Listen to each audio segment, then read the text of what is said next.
Okay, good morning बच्चे। आ जाइए सब। ठीक है, सब आ चुके हैं। Good morning everyone.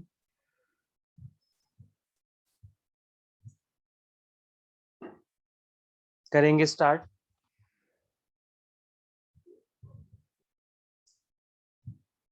आकाश, अमन, आर्यन, विशाखा, ध्रुव, कृतिका, मयंक, ओजस्विनी, राधा, रितिका, ऋतु, सतीश, सौरभ, सृष्टि, स्वयं। ओके, तो ऑलमोस्ट सभी है यहाँ पे। सबको गुड मॉर्निंग। ओके, करेंगे स्टार्ट बेटा। चलिए, लास्ट हमने सप्लाई स्टार्ट कर दिया था, राइट? सप्लाई में हमने मीनिंग देख लिया था। वेरी गुड मॉर्निंग सबको, गुड मॉर्निंग। चलिए स्टार्ट करेंगे। ओके, तो यस, सप्लाई हमने स्टार्ट कर दिया था, मीनिंग देख लिया था सप्लाई का। ओके, और जो सबसे इम्पोर्टेंट टॉपिक हमने स्टार्ट कर दिया था वो था हमारा डिटर्मिनेंट्स ऑफ सप्लाई। ठीक है, तो हमने एक इंडिविजुअल और मार्केट सप्लाई देखा था। क्या होता है इंडिविजुअल और मार्केट सप्लाई? ठीक है, इंडिविजुअल में सिंगल सेलर जब एक कमोडिटी की कितनी नंबर ऑफ यूनिट सेल कर सकता है, वो इंडिविजुअल सप्लाई था। और मार्केट सप्लाई में आपका क्या था कि जितने भी सेलर हैं मार्केट में, जितने भी फर्म्स हैं, जितने भी सेलिंग फर्म्स हैं, वो कितने नंबर ऑफ यूनिट्स एक कमोडिटी के बेच सकती हैं, उसे हम मार्केट सप्लाई बोलते थे। ठीक है, उसके बाद हमने डिटरमिनेंट्स पकड़े थे इंडिविजुअल सप्लाई की, जिसमें हमने पढ़ा था कि एक इंडिविजुअल सप्लाई को, कि मान लो एक सिंगल सेलर अपने प्रोडक्ट को सेल कर रहा है, तो क्या क्या चीजें हैं जो अफेक्ट कर सकती हैं उसको। तो सबसे पहला हमारा था price of the given commodity, कि जब आप अपने कोई प्रोडक्ट बेचते हो तो आपका अपना प्राइस ही है जो सबसे पहले बहुत ज्यादा अफेक्ट करता है। वो किस तरीके से? कि अगर सपोज करो जो प्रोडक्ट मैं बेचना चाहता हूँ उसके प्राइसेस बढ़ गए, तो it is good for me, है ना? सप्लायर्स के लिए वो बहुत अच्छी बात होती है कि हाई प्राइसेस में हमें ज्यादा प्रॉफिट मिलेगा। तो कोशिश यही रहती है कि सेलर जो होते हैं वो हाई प्राइसेस पे ज्यादा बेचते हैं और लो प्राइसेस पे वो लोग कम बेचते हैं। ठीक है, क्योंकि यहाँ पे उनका अपना मोटिव आ जाता है प्रॉफिट का। ओके, तो पॉजिटिव रिलेशन होता है price of the given good and quantity supplied of given commodity. ठीक है, सेकंड हमने देखा था प्राइसेस ऑफ अदर गुड्स। जैसे डिमांड में अदर गुड्स और गिवन गुड्स के प्राइस में, ओके, बेसिकली रिलेशन कैसा होता है? पॉजिटिव, कि अगर एक के प्राइस बढ़ेगी तो उसकी डिमांड बढ़ जाएगी। पर सप्लाई के केस में इनवर्स होता है रिलेशन, जिसकी प्राइस ज्यादा है उसकी सप्लाई ज्यादा होगी, जिसकी प्राइसेस कम है उसकी सप्लाई कम होगी। तो सपोज करो आपका जो प्राइस है वो अदर गुड्स का ज्यादा है और आप जिस कमोडिटी को बेचना चाहते हो उसके कम है प्राइसेस, तो आप लोग अपनी कमोडिटी का कम बेचोगे क्वांटिटी, और अदर गुड्स की क्वांटिटी ज्यादा बेचना चाहोगे क्योंकि वो प्रॉफिटेबल है बेचना। ओके, यही पढ़ा था हमने। पॉजिटिव रिलेशन होता है, नेगेटिव रिलेशन होता है price of the given commodity and supply for the other goods. ठीक है, उसके बाद हमने देखा था कि जो हमारा prices of factors of production होते हैं जिसको हम इनपुट्स बोलते हैं, ठीक है, जो रॉ मटेरियल या लेबर आप यूज करने वाले हो आउटपुट बनाने के लिए, अगर उसके प्राइसेस ज्यादा कर दिए जाए तो नॉर्मल सी बात है जो सामान बन के तैयार होगा वो भी महंगा होगा। ठीक है, और अगर सामान जो बन के तैयार हो रहा है वो महंगा हुआ तो वो आपकी प्रॉफिट मार्जिन को कम कर देगा। और अगर प्रॉफिट मार्जिन कम हो जाएगा तो सप्लायर सोचेंगे हम अभी सेल ज्यादा नहीं करेंगे। जब कॉस्ट ऑफ प्रोडक्शन कम आएगी, प्रॉफिट मार्जिन ज्यादा मिलेगा, तब सेल करेंगे इस कमोडिटी की। ठीक है, और सिमिलरली उसका उल्टा इफेक्ट होता है। फिर हमने स्टेट ऑफ टेक्नोलॉजी देखा था। जितनी अच्छी टेक्नोलॉजी यूज होगी उतने ही ज्यादा गुड्स एंड सर्विसेज बनेंगे, कम कॉस्ट ऑफ प्रोडक्शन आएगी। कम कॉस्ट ऑफ प्रोडक्शन आएगी तो प्रॉफिट मार्जिन ज्यादा बचेगा, प्रॉफिट मार्जिन ज्यादा बचेगा तो सेलिंग भी ज्यादा होगी, सेल ज्यादा करेंगे लोग। ठीक है, फिर उसका उल्टा इफेक्ट, कि अगर मान लो वो बेकार से टेक्नोलॉजी यूज की जाए तो कॉस्ट ऑफ प्रोडक्शन बढ़ जाता है, प्रॉफिट मार्जिन कम हो जाता है, और सेलर जो होते हैं सप्लाई को रिड्यूस कर देते हैं। ठीक है, और एक हमारा गवर्नमेंट पॉलिसी था कि अगर टैक्सेस बढ़ा दिए जाएं और सब्सिडी कम मिले तो नॉर्मल सी बात है, जो गुड्स होगा उसका ज्यादा कॉस्ट आएगा, अगेन प्रॉफिट मार्जिन कम बचेगा और सप्लाई भी फिर कम हो जाएगी, और सिमिलरली इसका वाइस वर्सा इफेक्ट। ठीक है, अब जो हम बात करने जा रहे हैं वो है डिटर्मिनेंट्स ऑफ मार्केट सप्लाई। तो अब फाइनली स्टार्ट करते हैं आज का टॉपिक। ठीक है, हम कोशिश करेंगे कि ऑलमोस्ट सप्लाई आज फिनिश कर लें, ज्यादा टॉपिक्स नहीं है। ठीक है, और इन the next class will start elasticity of supply के क्वेश्चंस और एमसीक्यूज। क्वेश्चंस और एमसीक्यूज एक क्लास के लिए बचा के रखते हैं। ठीक है, आज कोशिश करते हैं कि ऑलमोस्ट कॉन्सेप्ट हमारे निपट जाए। ओके, यस, तो हेडिंग डालिए determinants of market supply. Determinants of market supply. अब हमने इंडिविजुअल सप्लाई की बात कर ली कि एक अकेले सप्लायर को क्या क्या चीजें अफेक्ट कर सकती हैं। अब मान लो हम मार्केट सप्लाई की बात करते हैं कि यही जो कमोडिटी है ये सारे फर्म्स मिलके बेचना चाहते हैं। कि सपोज करो एक ब्रेड बेचना है तो देखना है कि ब्रेड ये वाला सेलर कितना बेच रहा है, सेकंड सेलर कितना बेच रहा है, थर्ड सेलर कितना बेच रहा है। तो मार्केट में जितने भी फर्म्स हैं जो ब्रेड को बेच रहे हैं, अब हमें वो देखना है कि वो सब मिलके ब्रेड की कितने यूनिट्स को बेच रहे हैं। ठीक है, तो देखना है मार्केट सप्लाई को क्या क्या इफेक्ट पड़ेगा। इसमें दो ही चीजें आती है। सबसे पहला आपका आता है number of firms in the market. Number of firms in the market. Market supply में पहला डिटर्मिनेंट जो है वो है number of firms in the market. एक मार्केट में कितने नंबर ऑफ फर्म्स हैं। दो ही चीजें हो सकती है भाई, नंबर ऑफ नंबर की जब हम बात करते हैं तो फिर दो ही चीज हो सकती है। एक चीज क्या हो जाएगा, large number of firms in the market, बहुत सारे फर्म्स हैं, large number of firms in the market. Market में जो बेचने वाले लोग हैं फर्म्स वो बहुत सारे हैं। और दूसरा केस क्या होगा, small number of firms. Small number of firms in the market. Market में जो सप्लायर्स हैं, जो सेलिंग फर्म्स हैं वो बहुत ही कम है।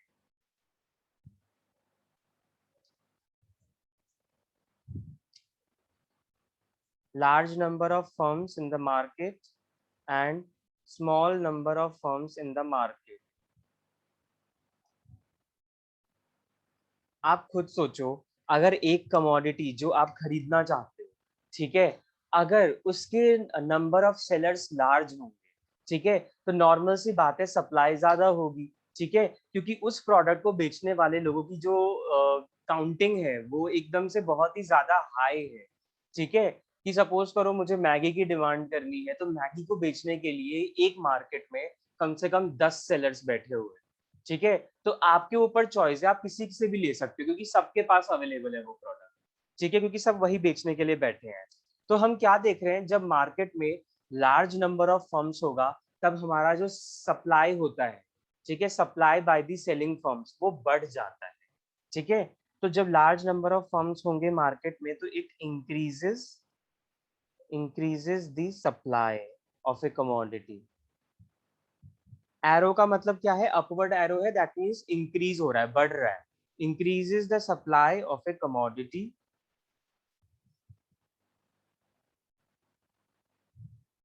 Due to large number of sellers in the market. Due to large number of sellers in market. और इसका उल्टा, अगर बेचने वाले ही कम है, जो प्रोडक्ट बेच रहे हैं, जो सेल कर रहे हैं वो लोग ही कम है, तो नॉर्मल सी बात है सप्लाई कम होगी, डिमांड कितनी भी हो जाए भले, पर बेचने वाले ही कम है, तो फिर तो नॉर्मल सी बात है ना, डिक्रीजेस द सप्लाई।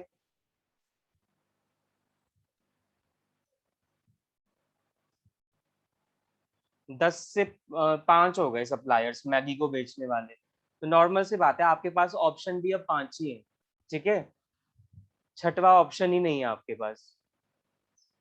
अगर उनके पास मिल गया तो वेल एंड गुड, नहीं मिला तो फिर रह जाओ, फिर आपकी डिमांड फुलफिल ही नहीं हुई। Due to small number of sellers in the market.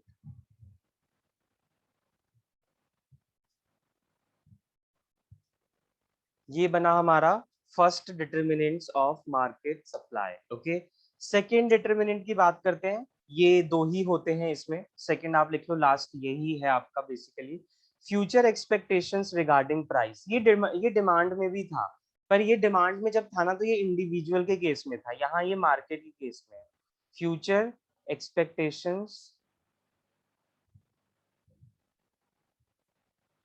Regarding price, price को लेके आपकी फ्यूचर में एक्सपेक्टेशंस क्या है? क्या लगता है आपको फ्यूचर में प्राइसेस बढ़ सकते हैं या कम हो सकते हैं? होगा तो दो ही केस है ना, या तो बढ़ेगा या तो घटेगा। कांस्टेंट रहा तो फिर तो कोई दिक्कत ही नहीं है, पढ़ने की कोई बात ही नहीं है, जितना अभी सप्लाई उतना फ्यूचर में भी सप्लाई। बट प्रॉब्लम क्या है, एक्सपेक्टेशंस क्या होती है, एस्टिमेट्स क्या चलते रहते हैं कि यार प्राइसेस ना अभी थोड़े से ज्यादा है, आगे जाके थोड़े से कम भी हो सकते हैं, या फिर ऐसा भी हो सकता है कि सेलर ये भी सोचे अभी थोड़ा सा कम चल रहा है प्राइस, ठीक है, मंदी छा रखी है मार्केट में, क्या पता थोड़े टाइम बाद लोगों की डिमांड अपने आप ही बढ़ेगी, हम लोग सप्लाई भी बढ़ा सकेंगे और प्राइसेस भी हाई कर दें। ठीक है, तो यही दो एक्सपेक्टेशंस है कि या तो अभी प्राइसेस कम है, फ्यूचर में बढ़ जाएंगे, या अभी ज्यादा है और फ्यूचर में कम हो जाएंगे। ठीक है, इंडिविजुअल सप्लायर भी सोचता है फ्यूचर प्राइस के बारे में। यस, बिल्कुल सोचता है। अभी उसका प्रोडक्ट बिक रहा है या मान लो नहीं बिक रहा है, तो ये एस्टिमेट नहीं लगाएगा फ्यूचर में क्या होगा। हाँ, अगर वो फ्यूचर का नहीं सोचेगा तो फिर मार्केट में उसका एग्जिस्टेंस रहेगा फ्यूचर में? किस में नहीं आया? इंडिविजुअल सप्लायर में। इंडिविजुअल सप्लायर में आपका है बेसिकली ये, ठीक है, बट मार्केट सप्लाई में ये इसलिए आ गया फ्यूचर एक्सपेक्टेशंस, बिकॉज क्या है ना कि यहाँ पे कंपटीशन बढ़ जाता है। ठीक है, तो इसीलिए एक इंडिविजुअल सेलर अगर है, मान लो एक प्रोडक्ट को बेच रहा है, तो उसे क्या दिक्कत है, वो अकेला मालिक है, ठीक है, उसके पास ये प्रोडक्ट है, अब है तो है, नहीं है तो नहीं बिक रहा, ठीक है, नॉर्मल सी बात है। बट क्योंकि मेरे पास इंडिविजुअल राइट है, मैं बेच रहा हूँ, तो मैं कोशिश यही करूंगा कि ये प्रोडक्ट मेरे पास अवेलेबल हो, ठीक है, तो उसको कंपटीशन से कोई डर ही नहीं है। प्रॉब्लम क्या है मार्केट सप्लाई में, कि वहां पे जो मार्केट है ना, नंबर ऑफ फर्म्स वो बहुत ज्यादा हो जाते हैं, तो इसीलिए आपको फ्यूचर में जो प्राइसेस होने वाले हैं वो सोचना पड़ेगा आपको। ठीक है, कंज्यूमर्स तो क्या है, कंज्यूमर्स का तो एक इंडिविजुअल कंज्यूमर भी जो है, उसको ये सोचना पड़ेगा कि फ्यूचर में जो प्राइसेस हैं वो क्या होंगे। ठीक है, क्योंकि कंज्यूमर और सप्लायर, सेलर, दोनों का पर्सपेक्टिव थोड़ा अलग होता है। ठीक है, एक इंडिविजुअल सेलर सोचेगा कि फ्यूचर में क्या प्राइसेस हो सकते हैं या अभी क्या है, ठीक है, बट सप्लायर जो है वो फ्यूचर के बारे में तब ज्यादा सोचता है जब उसके नंबर ऑफ कंपेटिटर्स बढ़ जाते हैं। ठीक है, जब आप अकेले लीड कर रहे हो ना, तो आप फिर उसके बारे में ये देखोगे कि अभी मार्केट कैसा चल रहा है, फ्यूचर में देखा जाएगा। ठीक है, जैसे कि डिमांड में इंडिविजुअल के डिटर्मिनेंट्स मार्केट में के भी थे, इसमें भी ऐसा ही, बिल्कुल इसमें भी ऐसा ही है। ठीक है, तो जैसे हम मार्केट का पढ़ रहे हैं ना, मार्केट सप्लाई में ये दो डिटर्मिनेंट्स, वो जो इंडिविजुअल में थे ना, इंडिविजुअल सप्लाई में, वो तो आएंगे ही आएंगे मार्केट में, पर उसके अलावा ये दो एक्स्ट्रा है। ठीक है, यहाँ पे आप मेंशन कर लेना, includes all the determinants of, ये वाला केस हमेशा चलेगा, includes all the determinants of individual supply। Individual supply के तो जो डिटर्मिनेंट्स है वो इंक्लूड करेंगे, includes all the determinants of individual supply and also includes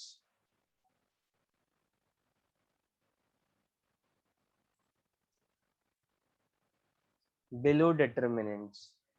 जो ये दो डिटर्मिनेंट्स हम नीचे पढ़ रहे हैं वो भी इंक्लूड किए जाएंगे in addition to the individual supplier determinants. ठीक है, okay, yes, future expectations regarding price. ठीक है, तो इसमें क्या होगा, वही बात है कि मान लो अभी आपको लग रहा है कि प्राइसेस कम है, ठीक है, और आपको लगता है फ्यूचर में ज्यादा होंगे, तो आप मान लो दो केस बनते हैं, high prices in future, high prices in future, आपको लगता है फ्यूचर में प्राइस हाई हो सकता है, अभी जितना प्राइस चल रहा है उससे ज्यादा हो जाएगा फ्यूचर में। और दूसरा केस क्या बनता है, लो प्राइसेस इन फ्यूचर, दूसरी बात दिमाग में क्या आ रही है कि अभी जो प्राइस चल रहा है इससे कम हो जाएगा आगे जाके। ओके, तो बेसिकली नॉर्मल सी बात है, ज्यादा सोचने वाली बात तो है ही नहीं। ठीक है, कि जब फ्यूचर में आपको लगता है प्राइसेस हाई होंगे तो अभी जो आपकी सप्लाई होगी वो कम हो जाएगी। Okay, reduces the present supply,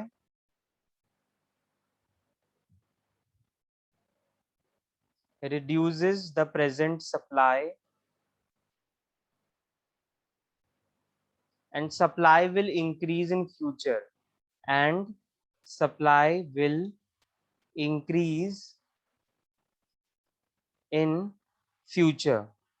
तो अभी अगर आपको प्राइसेस लो लग रहे हैं, आपको लग रहा है बहुत कम प्राइस है ये, मुझे ज्यादा प्रॉफिट नहीं मिल पाएगा, फ्यूचर में प्राइसेस हाई हो सकते हैं तो मुझे ज्यादा प्रॉफिट मिलेगा, तो अभी क्या कर लो, अभी थोड़ा सा कम सप्लाई करो। ठीक है, स्टॉक बचा के रखो फ्यूचर के लिए।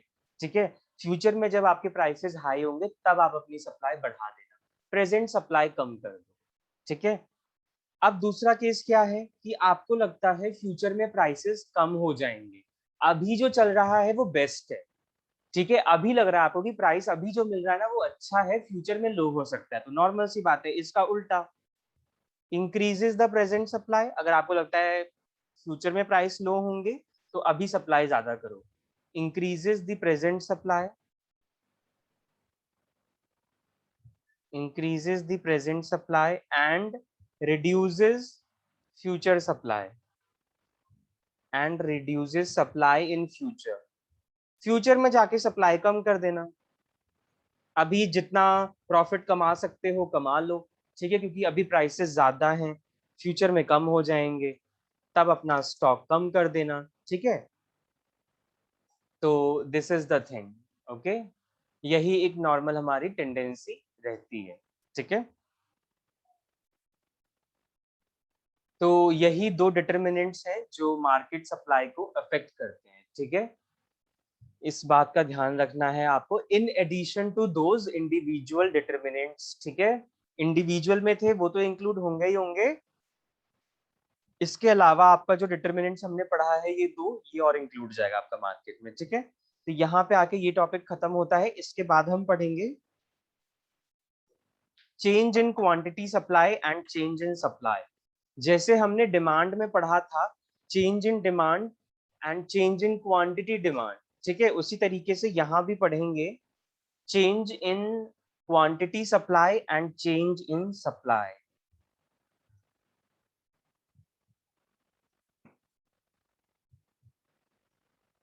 हेडिंग डालेंगे चेंज इन क्वांटिटी सप्लाई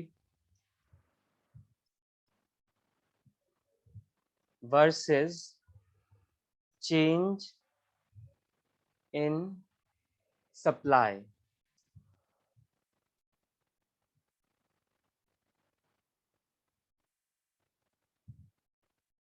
काफी जगह टर्म यूज किया जाता है क्वांटिटी सप्लाई, और कुछ जगह यूज किया जाता है चेंज इन सप्लाई। ठीक है, तो कब क्वांटिटी सप्लाई और कब सप्लाई, जिन्होंने पढ़ा था ये क्वांटिटी डिमांड और डिमांड, ओके, डिफरेंस क्या था, वो लोग मुझे यहाँ बता सकते हैं कि कैसे ये क्वांटिटी सप्लाई और सप्लाई डिफर करेगा। चैट बॉक्स में टाइप करके डालिए अगर आपको पता है तो।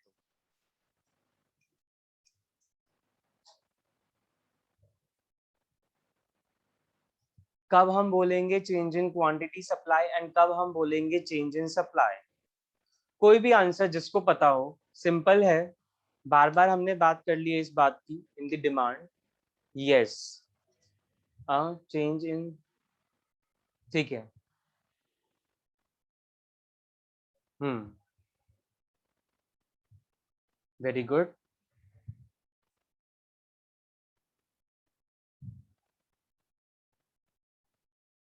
ऊपर का वर्ड, यही टॉपिक ना। हाँ Saurabh.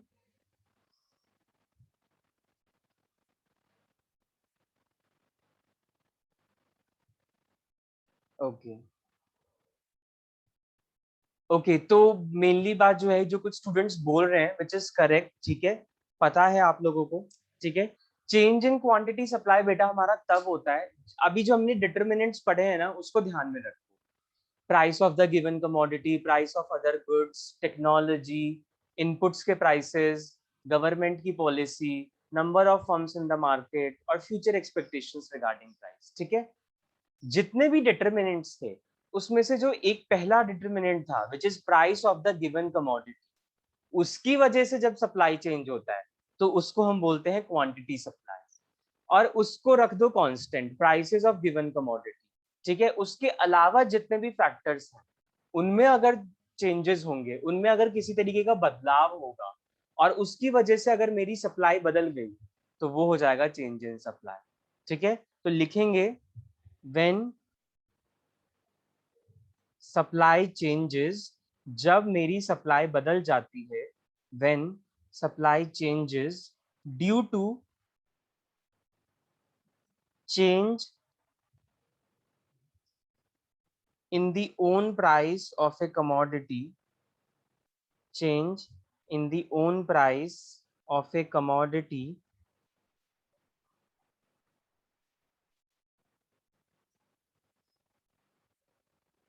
it will be known as, इसको हम क्या बोलेंगे फिर, change in quantity supplied, change in quantity supplied। वहीं अगर मैं बात करूं चेंज इन सप्लाई की, तो जब मेरा सप्लाई बदलेगा, when supply changes due to change in other factors, due to change in other factors, keeping own price constant, keeping own price constant, अपना जो प्राइस है उसको फिक्स्ड रख दो, कांस्टेंट रख दो, और उसके अलावा बाकी फैक्टर्स में बदलाव कर दो, तो उसकी वजह से अगर तुम्हारा सप्लाई बदला तो उसको हम बोलेंगे change in supply. It will be known as change in supply, ठीक है। एक एग्जाम्पल से और क्लियर कर देता हूं, जैसे मान लो टूथपेस्ट है, ठीक है, क्लोजअप का ब्रांड है, क्लोजअप टूथपेस्ट है, ठीक है। तो क्लोजअप टूथपेस्ट जो है, अगर मैं उसके प्राइसेस में चेंजेस कर दूं, ठीक है, सपोज करो आपको क्लोजअप टूथपेस्ट जो है वो आपका 50 रुपीज पे मिल रहा था, ठीक है। अगर मैं 50 से 60 कर दूं, तो नॉर्मल सी बात है, जब मैं 50 से 60 करूंगा तो सप्लाई बदलेगी ही बदलेगी, प्राइसेस हाई हुए हैं, ठीक है, तो सप्लाई तो बदलेगी ही, ठीक है। और मान लो 50 से 40 कर दूं, फिर भी सप्लाई बदलेगी, ठीक है। तो चाहे आप प्राइसेस को बढ़ाओ चाहे आप प्राइसेस को कम करो, सप्लाई बदलेगी ही। पर जब वो सप्लाई बदलेगी तो हम उसे बोलेंगे क्या, चेंज इन सप्लाई या चेंज इन क्वांटिटी सप्लाई, उसको हम बोलेंगे चेंज इन क्वांटिटी सप्लाई। क्योंकि जो वो सप्लाई बदली है ना वो आपके प्रोडक्ट के अपने प्राइसेस की वजह से बदली है, ठीक है। वहीं अगर मैं बात करूं क्लोजअप के प्राइसेस जो चेंज हुए हैं वो इसलिए हुए हैं क्योंकि उसका जो कॉम्पिटिटर है ना, कोलगेट मान लो, ठीक है, उसका जो कॉम्पिटिटर है कोलगेट, उसने अपनी प्राइसेस को बढ़ा दी। तो क्लोजअप मैन्युफैक्चरर जो थे उन्होंने सोचा मार्केट में जो हमारा सब्सटीट्यूट्स है, क्योंकि देखो टूथपेस्ट तो बेटा सबके अपनी अपनी पसंद की बात है, ठीक है। और काफी लोग ऐसे होते हैं कि ये अवेलेबल नहीं है तो हम दूसरा भी ले लें, ब्रश ही तो करना है, ठीक है। तो it is not a big deal. तो वही बात है कि कोलगेट मैन्युफैक्चरर्स को लगा कि ये टूथपेस्ट मार्केट में जो हमारा दूसरा कंपेटिटर है उसने प्राइसेस बढ़ा दिए हैं, तो यार मेरी क्वांटिटी पे इफेक्ट पड़ेगा, ठीक है, क्वांटिटी सप्लाई पे इफेक्ट पड़ेगा। तो उसकी वजह से आपने क्या किया, आपने अपने प्राइसेस भी बढ़ा दिए, ठीक है। तो आपने जो अपने प्राइसेस बढ़ाए हैं वो इसलिए नहीं बढ़ाए क्योंकि आपको मन था, आपके कॉम्पिटिटर ने बढ़ाया था, आपके अदर गुड्स में चेंज हुए थे, इस वजह से आपको अपना भी करना पड़ा, आपकी क्वांटिटी में भी चेंज आए। तो वहां जो चेंज आए उसको मैं क्या बोलूं, चेंज इन क्वांटिटी सप्लाई या चेंज इन सप्लाई, उसको हम बोलेंगे चेंज इन सप्लाई। क्योंकि वो आपकी जो कमोडिटी के प्राइस में चेंज होने की वजह से नहीं हुआ है, वो अदर फैक्टर्स की वजह से हुआ है, जो कि आपके कॉम्पिटिटर्स थे, जो कि आपके सब्सटीट्यूट्स थे, ठीक है, उन्होंने प्राइस में चेंज किया, तो आपकी आपकी क्वांटिटी पे इफेक्ट पड़ गया। या सपोज करो आपने भी प्राइसेस में चेंजेस कर दिए, सो व्हाटसोएवर। तो ये होता है हमारा change in quantity supply and change in supply, ठीक है। आई होप ये आपको क्लियर होगा। और क्लियर करने के लिए कुछ सिचुएशंस मैं आपके सामने रख रहा हूँ, ठीक है। कुछ सिचुएशंस है आपके सामने, आप ही मुझे बताओगे इस सिचुएशन में चेंज इन क्वांटिटी सप्लाई होगा या चेंज इन सप्लाई। तीन चार सिचुएशंस नोट कर लो, ठीक है। पहला है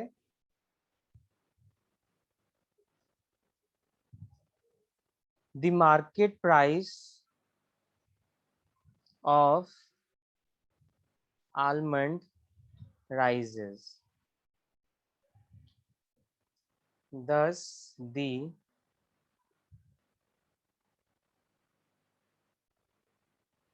quantity of almond also increased for sale। Second case लिखेंगे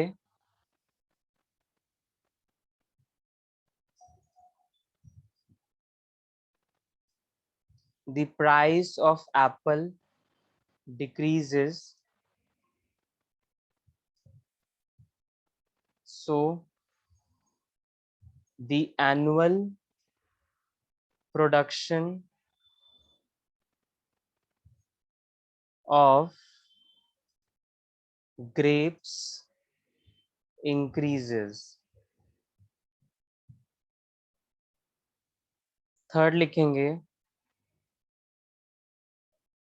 automobile workers get a 5% wage increase,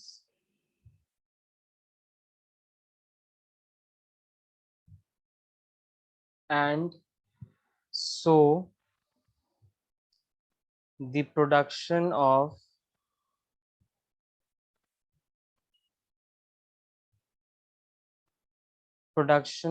automobile increases।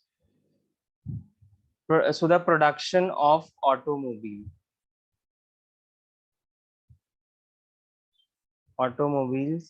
increases, ठीक है। और एक last fourth,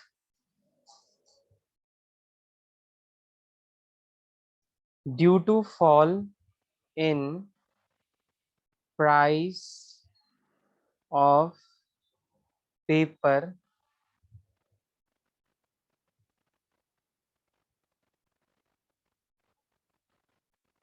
the production of paper decreases।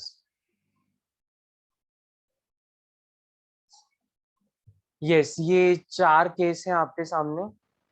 अपनी नोटबुक में आप लोग इसको नोट कीजिए और इसके आगे आप लोग मेंशन कर देना जो भी आपको लगे ये क्वांटिटी सप्लाई चेंज है या चेंज इन सप्लाई है, ठीक है।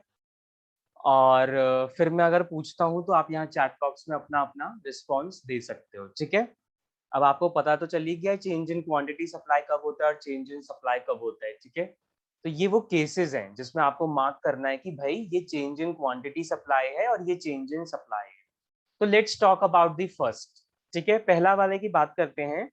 Market price of almond rises, बादाम के जो मार्केट प्राइसेस हैं वो बढ़ गए हैं, उसकी वजह से जो आलमंड है उसको सेल करने के लिए हमने क्वांटिटी बढ़ा दी। तो ये क्या होगा, चेंज इन क्वांटिटी सप्लाई या change in supply. Very good, दो रिस्पॉन्स आए, कृतिका, राधा, वेरी गुड। बाकी लोग बताएं आपको क्या लगता है, चेंज इन क्वांटिटी सप्लाई या चेंज इन सप्लाई। आलमंड के प्राइसेस, यस करेक्ट, सब सही बोल रहे हैं, वेरी गुड। रिस्पॉन्स सब दिया करो, ठीक है। अगर पता है, कॉन्फिडेंट हो तो बिल्कुल रिस्पॉन्ड। वेरी गुड, सबका सही है। दैट मीन्स सब एक तरीके से ही सोच रहे हैं, सबको समझ में आया ये कॉन्सेप्ट, ये इंपॉर्टेंट होता है बेटा, ठीक है। Yes, very good, correct. ये चेंज इन क्वांटिटी सप्लाई ही होगा क्योंकि हमने बादाम के प्राइसेस में चेंजेस किए हैं, तो बादाम के प्राइस में चेंज होने की वजह से उसकी क्वांटिटी जो है ना वो इंक्रीज हो गई है, क्वांटिटी सप्लाई। तो दैट मीन्स ये चेंज इन क्वांटिटी सप्लाई होगी, वो उसके प्राइसेस की वजह से हुआ है, राइट। सेकंड वाला पढ़ो, आपने एप्पल के प्राइसेस कम कर दिए हैं जिसकी वजह से ग्रेप्स का प्रोडक्शन ज्यादा हो रहा है। वेरी गुड, वेरी गुड, सब सही बोल रहे हैं, करेक्ट। सब बताएं सेकंड में क्या होगा, वेरी गुड, ठीक है सबका, अभी तक सब सही जा। अमन, नहीं सौरभ, सौरभ, हाँ सौरभ, आपने जो बोला है वो गलत है, ध्यान से, नहीं सतीश, वो वाला नहीं आपका, दो रिस्पॉन्स गलत आए हैं अभी तक, ध्यान से पढ़ो। प्राइसेस जो है ना वो एप्पल के कम किए गए हैं जिसकी वजह से ग्रेप्स का प्रोडक्शन ज्यादा हो रहा है। तो ये हमारा क्या खुद के प्राइसेस में चेंजेस होने की वजह से कुछ ऐसा हो रहा है क्या, क्या मैंने ग्रेप्स के प्राइसेस बदले हैं जो ग्रेप्स का प्रोडक्शन बढ़ा है, मैंने एप्पल के प्राइसेस बदले हैं जिसकी वजह से ग्रेप्स का प्रोडक्शन बढ़ा है।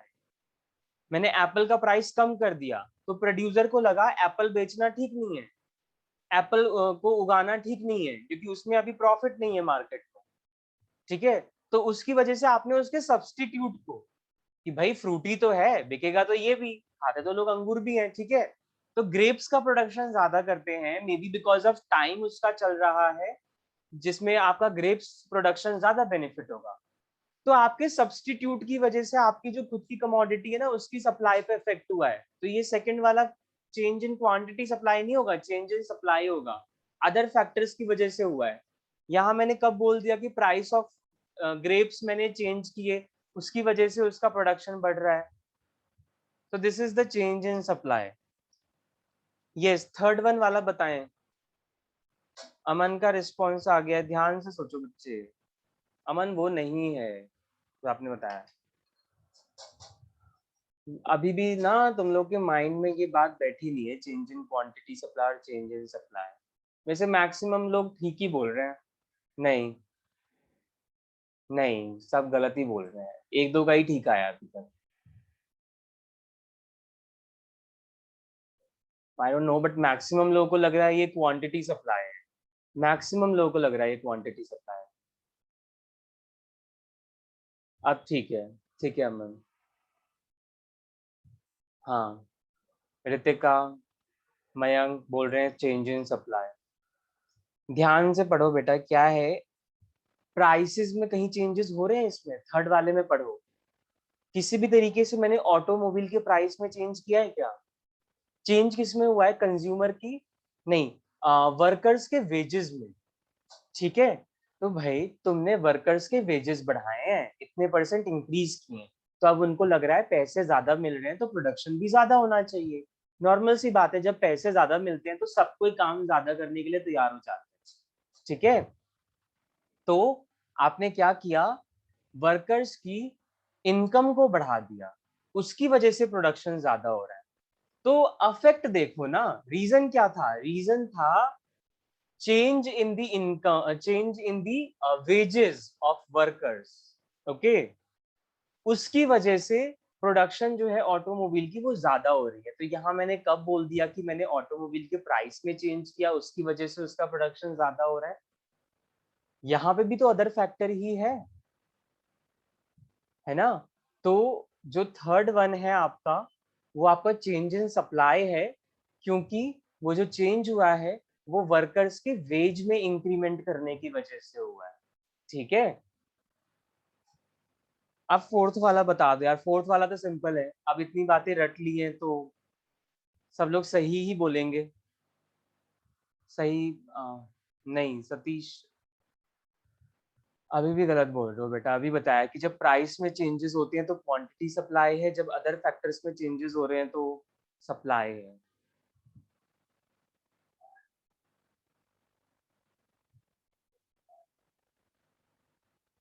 सब लोग सही बोल रहे हैं, ठीक है, क्वांटिटी सप्लाई ही है ना, क्योंकि मैंने पेपर की प्राइसेस कम कर दिए, पेपर के प्राइस कम कर दिए, तो जो मैन्युफैक्चरर थे उन्होंने पेपर का प्रोडक्शन भी कम कर दिया, क्योंकि उनको प्रॉफिटेबल नहीं लग रहा है। और नॉर्मल सी बात है, जब आप प्राइसेस कम पे सेल करोगे तो प्रोडक्शन भी तो कम ही करोगे ना, कौन चाहेगा कम प्राइसेस पे बेचना। ठीक है, तो आपने पेपर की प्राइस में चेंज किया है, उसकी वजह से आपकी जो प्रोडक्शन है ना या सेलिंग वो कम हो चुकी है। ठीक है, तो ये क्वांटिटी सप्लाई है, क्योंकि खुद के प्राइसेस में चेंजेस होने की वजह से सप्लाई बदल रहा है, तो इसको हम क्वांटिटी सप्लाई बोलेंगे। तो मैक्सिमम लोगों का ठीक है, और जिन लोगों का नहीं क्लियर हो रहा है ये चीज, तो बेटा ये बहुत सिंपल है। ठीक है, ऊपर लिखा हुआ है, मेंशन है, उसको पढ़ो, फिर अपने इस रिस्पॉन्स को दो। ठीक है, ये तो बहुत बेसिक क्वेश्चन है ना, एक्सपेक्टेड नहीं था कि मतलब इसमें भी थोड़ा गलती होगी। चलो आगे बढ़ते हैं हम। हेडिंग डालेंगे लॉ ऑफ सप्लाई, सीधा आते हैं लॉ ऑफ सप्लाई पे।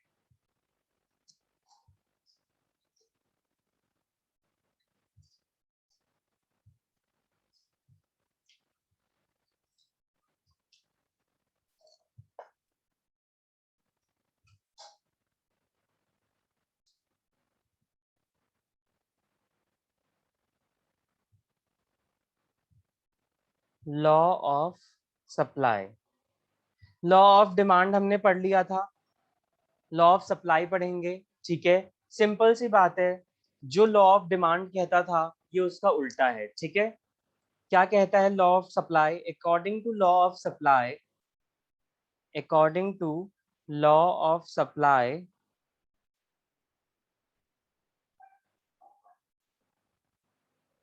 keeping other factors constant, keeping other factors constant, keeping other factors constant का मतलब क्या होता है लैटिन वर्ड में? सेटेरियस पैरिबस। बार बार मैं इस वर्ड पे फोकस कर रहा हूँ सेटेरियस पैरिबस में, क्योंकि फ्रीक्वेंटली ये क्वेश्चन पूछ लेते हैं एमसीक्यूज में, जो कि सबसे सिंपल है। इसका मतलब क्या होता है? Keeping other factors constant. Okay, सारे फैक्टर्स को कांस्टेंट करो, सिर्फ दो चीज के बीच में रिलेशन पढ़ो, कमोडिटी के प्राइस में और उसकी क्वांटिटी सप्लाई में। वो लॉ ऑफ सप्लाई है। There will be positive relation, demand में नेगेटिव रिलेशन था, यहाँ पे पॉजिटिव रिलेशन होगा। There will be positive relation between price of a commodity, price of a commodity and its quantity supply. Quantity supply देखो मैं लगा रहा हूँ क्योंकि क्यों? प्राइस को बदल रहा हूँ ना, अदर फैक्टर्स कांस्टेंट है, तो जब सिर्फ प्राइस को बदलूंगा एक कमोडिटी के, तो सप्लाई तो ना बदलेगी, क्वांटिटी सप्लाई बदलेगी। ठीक है, तो लॉ ऑफ सप्लाई क्या कहता है? सारे फैक्टर्स को कांस्टेंट कर दो, जैसे कि prices of other goods, technology, prices of inputs, है ना, number of firms in the market, ये जितने भी अदर फैक्टर्स थे उनको कांस्टेंट रखो, मतलब उनको अनचेंज, कोई बदलाव मत करो, फिक्स कर दो। और सिर्फ दो चीज के बीच में रिलेशन पढ़ो, प्राइस ऑफ द कमोडिटी और उसकी क्वांटिटी सप्लाई में। और जब हम ये रिलेशन पढ़ेंगे एक कमोडिटी के प्राइस में और उसके सप्लाई में, तो रिलेशन कैसा होता है सप्लाई के केस में? पॉजिटिव होता है।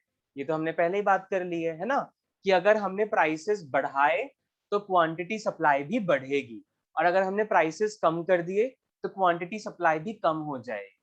कोई प्रोड्यूसर नहीं चाहेगा कम प्राइसेस पे बेचना, और हर एक प्रोड्यूसर चाहेगा हाई प्राइसेस पे बेचना।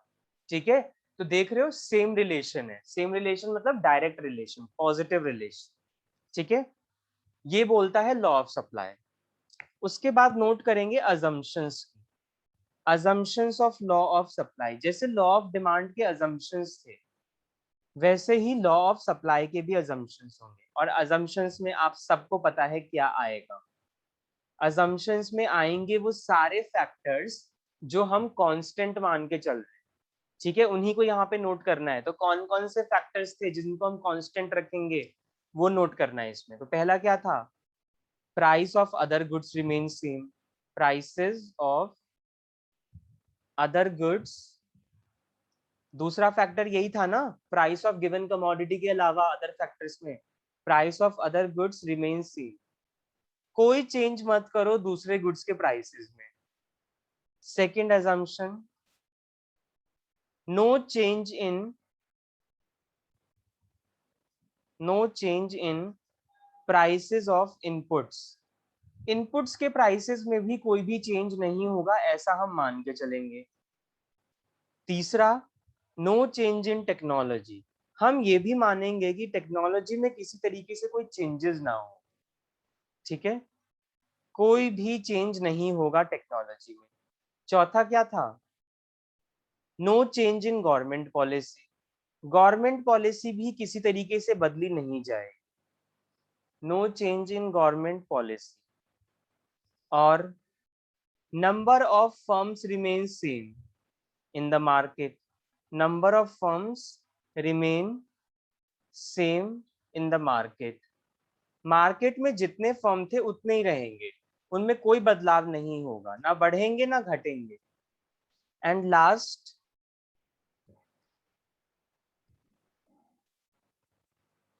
Future prices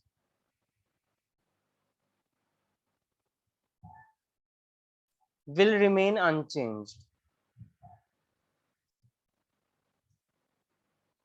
future prices will remain unchanged, हमें कोई एक्सपेक्टेशंस नहीं है कि फ्यूचर में भी प्राइसेस बढ़ेंगे, ठीक है, या घटेंगे, कोई चेंज नहीं होगा, सबको फिक्स्ड कर दो। ओके और सिर्फ किसके बीच में रिलेशन पढ़ो, price of the own commodity and its quantity supply, ठीक है। रीजन क्या बताया था मैंने आपको इन सबको कांस्टेंट करने का, ये सिर्फ एक अजम्पशन है, होता नहीं है रियल लाइफ में, ठीक है, वो तो हम एक ही फैक्टर का रिलेशन पढ़ रहे हैं ना सप्लाई पे, इसीलिए हमने इन सबको कांस्टेंट कर दिया, ठीक है, ताकि ये डिस्टर्ब ना करें।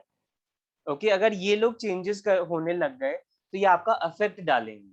तो एक टाइम पीरियड पे आप एक ही फैक्टर का रिलेशन पढ़ोगे ना सप्लाई पे, ठीक है, सब एक एक फैक्टर का रिलेशन प्राइस के साथ समझने के लिए आप एक टाइम पे एक ही फैक्टर को उठाओगे, बाकी फैक्टर को कांस्टेंट कर दोगे, यही होता है। अगर सबको आप उठाने लग गए एक ही टाइम में तो फ्लक्चुएशंस तो सब में पॉसिबल है, तो वो तो आपको जो आपका रिजल्ट्स है वो आपको वेराइड आएंगे, ठीक है, वो आपके कुछ वो फिक्स्ड नहीं होंगे, वो एक्यूरेट नहीं होंगे, ठीक है। तो इसीलिए जितने भी फैक्टर्स हैं उनको कांस्टेंट कर दो, this is simply law of supply, ठीक है। अब हम बात करेंगे एक इंडिविजुअल सप्लाई कर्व और मार्केट सप्लाई कर्व के बारे में, ठीक है। अब हम शेड्यूल और कर्व बनाएंगे, ठीक है।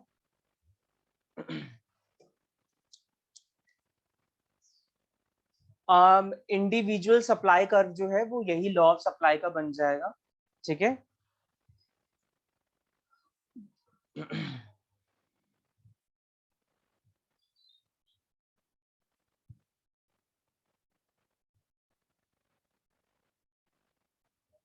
सप्लाई शेड्यूल की बात करते हैं, सप्लाई शेड्यूल, शेड्यूल बनाते हैं क्योंकि शेड्यूल ही आपको हेल्प करता है कर्व बनाने में। दो सप्लाई शेड्यूल बनेंगे, एक इंडिविजुअल सप्लाई का,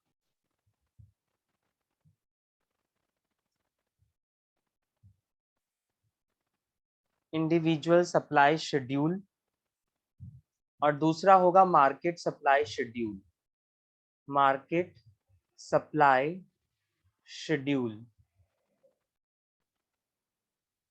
शेड्यूल में हमें क्या दिखाना है, जो लॉ ऑफ सप्लाई में हमने पढ़ा है, पॉजिटिव रिलेशन। तो आपको देखना है कि प्राइसेस जब आप बढ़ा रहे हो तो कैसे आपका क्वांटिटी सप्लाई इंक्रीज हो रहा है, ठीक है। इमेजिनरी फिगर्स ही होते हैं, माइंड में ही लेके चलते हैं, कोई फिक्स्ड तरीका नहीं है इसका कि भाई इतना चेंजेस किया तो इतना ही चेंज तुम्हें सप्लाई में करना पड़ेगा, नो, नॉट रिक्वायर्ड, कितना भी चेंज हो सकता है। तो दो चीज तो लेंगे ही लेंगे, एक होगा हमारा क्या, प्राइस, और दूसरा होगा हमारा क्या, क्वांटिटी ऑफ सप्लाई। ये है प्राइस ऑफ एक्स, सपोज कर लो एक कमोडिटी हमने ली है, गुड एक्स, ठीक है, उसका प्राइस ये है और उसका क्वांटिटी सप्लाई ये है। क्वांटिटी सप्लाई हमेशा यूनिट्स में होगी, प्राइस हमेशा रुपीज में होगा, ठीक है। तो जैसे मान लो आप प्राइसेस था 1 रुपीज, 2 रुपी, 3 रुपी, ₹4 एंड ₹5।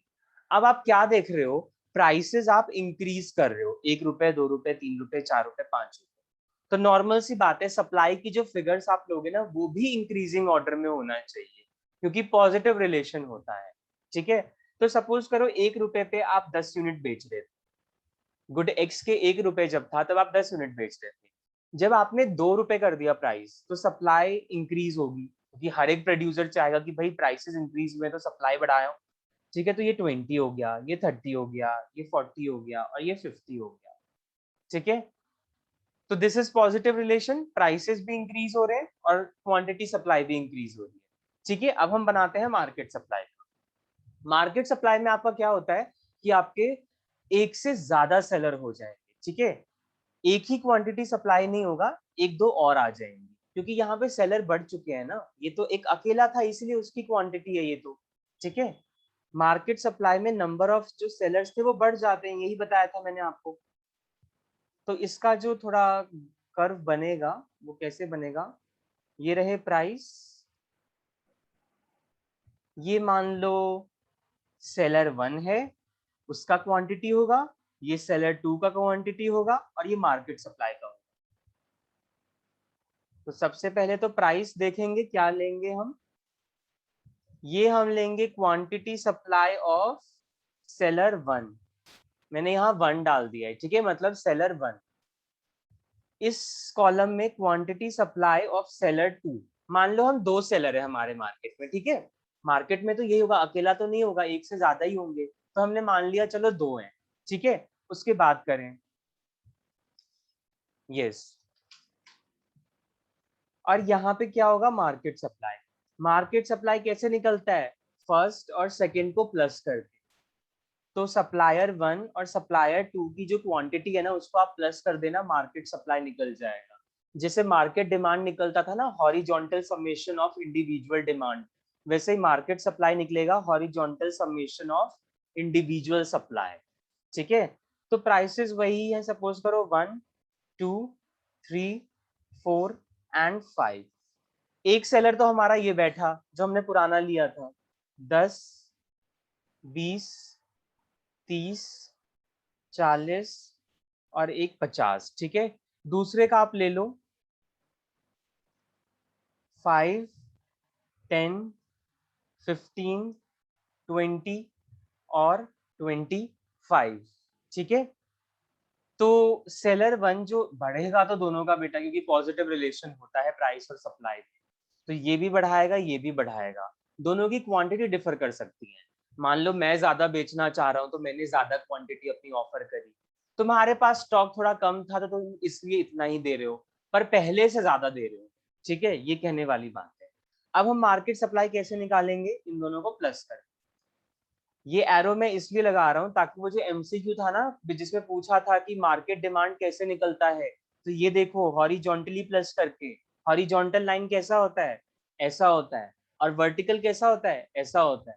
ठीक है, तो हम हॉरिजॉन्टल प्लस कर रहे हैं, 10+5 प्लस कर रहे हैं हम। ठीक है, 10+5 is 15, 20+10 is 30, 30+15 is 45, 40+20 is 60, and 50+25 is 75. This is the numbers figures of market supply. ठीक है, ये बन गया हमारा शेड्यूल। अब ये शेड्यूल हमें हेल्प करेगा कर्व बनाने में। चलो अब हम बनाएंगे सप्लाई कर्व। सप्लाई कर्व वही है, जैसे 2 शेड्यूल होते हैं कर्व भी 2 होंगे। Individual individual supply curve, individual supply curve, और दूसरा क्या होगा, मार्केट सप्लाई कर्व। बनाते हैं कर्व। ठीक है, यस,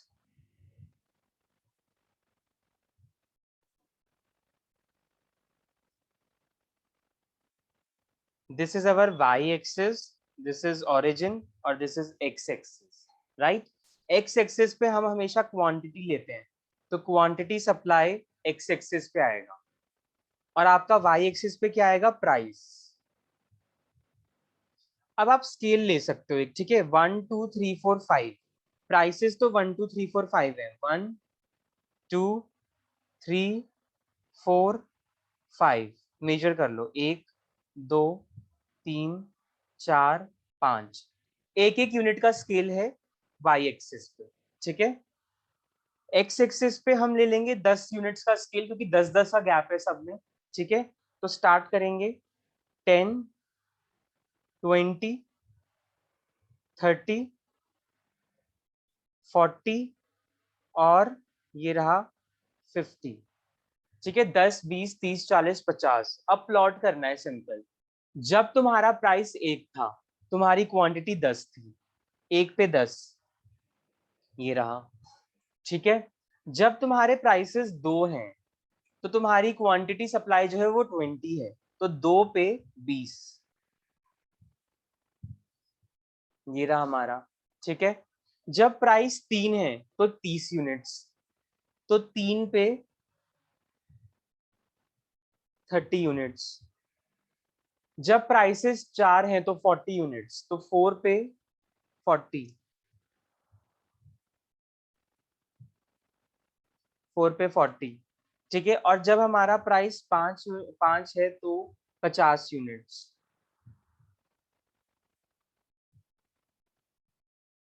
तो क्या क्या पॉइंट हमें मिले, एक तो ये, एक ये दिस वन एंड ये वाला, ठीक है, ज्वाइन कर दो इन सबको।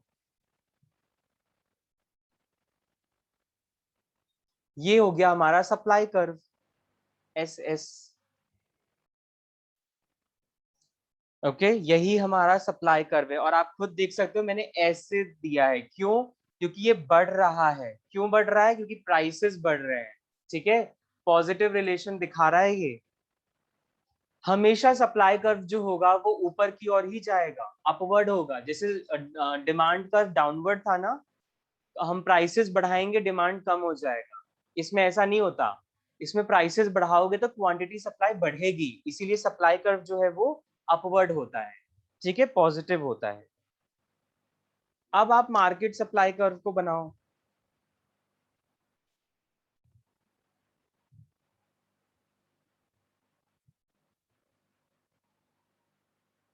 Y axis, origin, X axis, ठीक है। प्राइसेस तो वही है, 1 2 3 4 5, 1 2 3 4 और 5, ठीक है। क्वांटिटी सप्लाई का हम क्या ले, अब क्वांटिटी जो यहाँ पे आपको प्लॉट करना है ना फिगर्स, वो आप इसको देखते हुए लो। हम 10 10 का भी गैप लेते हैं तो चलेगा, कोई दिक्कत नहीं है, क्योंकि 5 का गैप है, किसी में 10 10 का है, तो दैट मीन्स 10 10 ले लेते हैं, 10 20 30 40 50 60 70 80, है ना, 80 तक जाएगा ये, 10 20 30 40 50 60 70 और एक 80, ठीक है। तो 80 मैक्सिमम है, क्योंकि 75 इज द हाईएस्ट ना, तो मैंने 80 तक लिया है, ओके। अब प्लॉट करते हैं। जब प्राइसेस 1 है तो मार्केट सप्लाई 15 है, तो 1 पे 15, 15 यहाँ पे होगा, 10 और 20 के बीच में, ध्यान रखना, ठीक है, 1 पे ये 15, ठीक है। फिर आपका क्या है, जब प्राइसेस 2 है तो आपका क्वांटिटी सप्लाई 30 है, 30 तो ये रहा और 2 ये रहा, तो ये कुछ 30 पे आएगा, है ना, ये रहा। फिर जब प्राइसेस 3 है तो 45 हो गए, 45 जो होगा वो 40 और 50 के बीच में होगा, यहाँ पे आपका वो होना चाहिए। जब प्राइसेस 3 है तो ये रहा 45, ठीक है। फिर जब प्राइस 4 है तो 60, 60 ये रहा,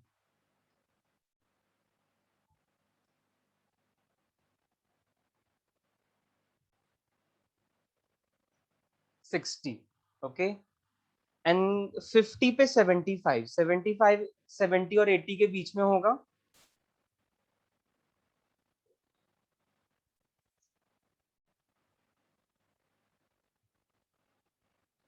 देखिए ये पॉइंट्स हैं, अब इनको बना दो इस पॉइंट्स को।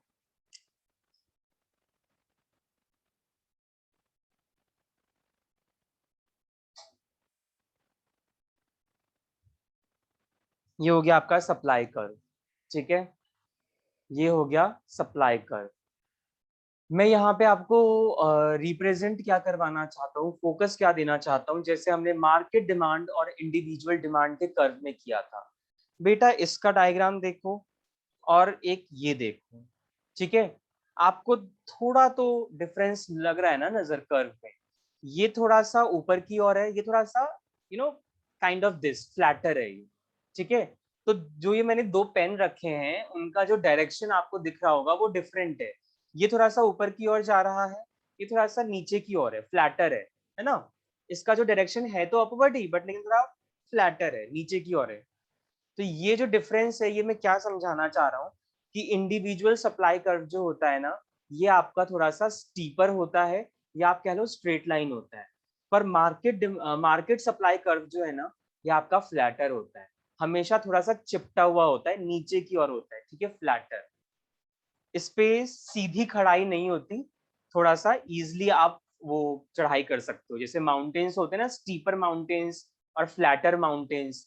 स्टीपर माउंटेन्स को चढ़ने में कितनी दिक्कत आती है क्योंकि उस पर एकदम सीधी खड़ाई होती है। तो वो आप इसको कंपेयर कर सकते हो, पर ये एकदम फ्लैटर है, इस पे चढ़ने में कोई दिक्कत नहीं होगी, ठीक है। तो ये क्यों है वो ऑब्जर्वेशन हमें यहाँ पे करना है।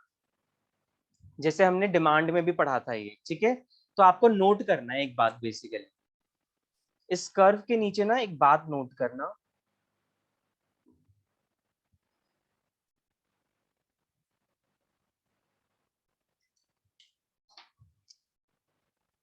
Market supply curve,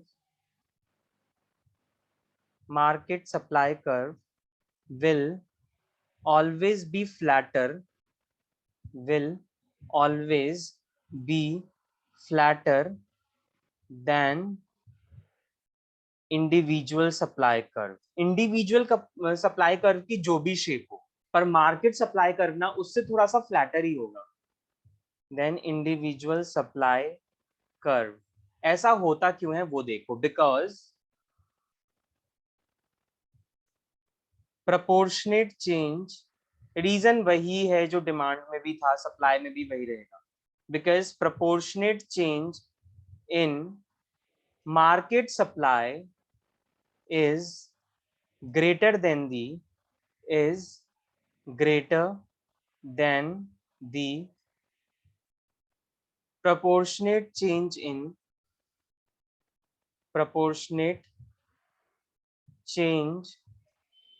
in individual supply, in individual supply। Individual supply जिस रेट से बदलती है, जिस प्रोपोर्शन से बदलती है, वो हमेशा कम होता है मार्केट सप्लाई के कंपैरिजन में, ठीक है। मार्केट सप्लाई का जो चेंज इन प्रोपोर्शन है ना, वो ज्यादा ही होता है। चाहे तो मैं आपको डिफरेंस भी दिखा सकता हूँ, जो अभी हमने सप्लाई का शेड्यूल बनाया है, ठीक है।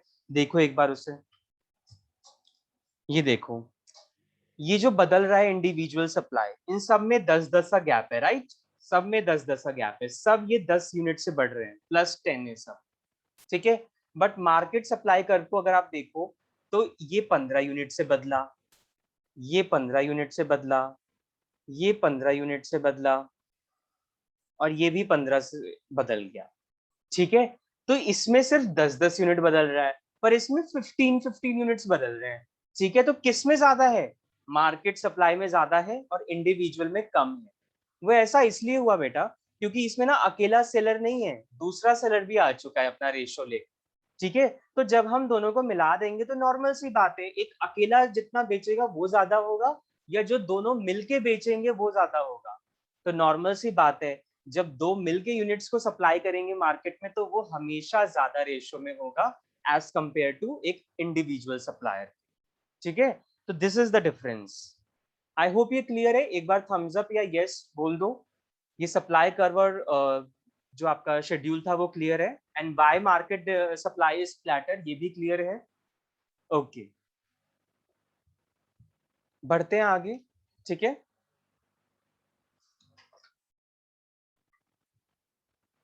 तो इस रीजन की वजह से हमारा मार्केट सप्लाई जो होता है वो बेसिकली फ्लैटर होता है as compare to individual supply, ठीक है।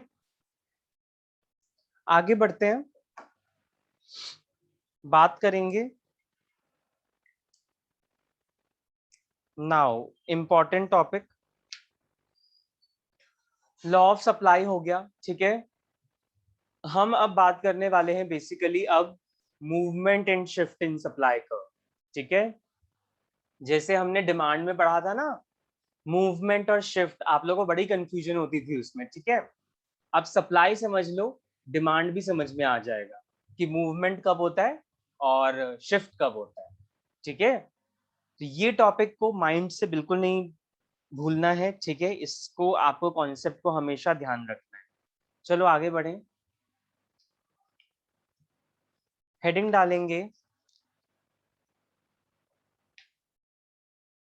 यहीं पे मैं बना देता हूँ, ठीक है। अब चलो नेक्स्ट पेज पे हम कर लेते हैं एक बार। यस, हेडिंग डालेंगे